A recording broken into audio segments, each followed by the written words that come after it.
Ils étaient des dizaines de milliers à manifester aux États-Unis samedi pour réclamer un meilleur encadrement des armes à feu. La tuerie d'Uvalde au Texas le 24 mai dernier, au cours de laquelle 19 enfants sont morts, a choqué le pays. Lors du rassemblement de Washington, la petite fille de Martin Luther King a lancé un appel. Êtes-vous prêts, jeunes et moins jeunes, à être la génération qui se fait entendre grâce au bulletin de vote et non grâce aux balles de fusil? Ce mouvement de contestation a reçu le soutien du président américain Joe Biden. Continuez à manifester, c'est important. Il faut que cela devienne un enjeu électoral. C'est quand les gens disent que ce sujet va affecter leur vote que les sénateurs et les membres du Congrès écoutent. Trop de gens meurent inutilement. Ce qui est proposé à la Chambre et au Sénat est marginal. C'est important, mais ce n'est pas du tout suffisant.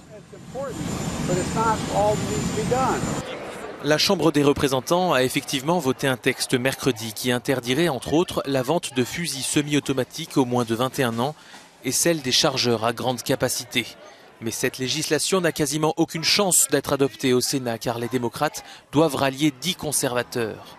En parallèle, les deux partis discutent actuellement d'un texte de compromis susceptible de rassembler une majorité.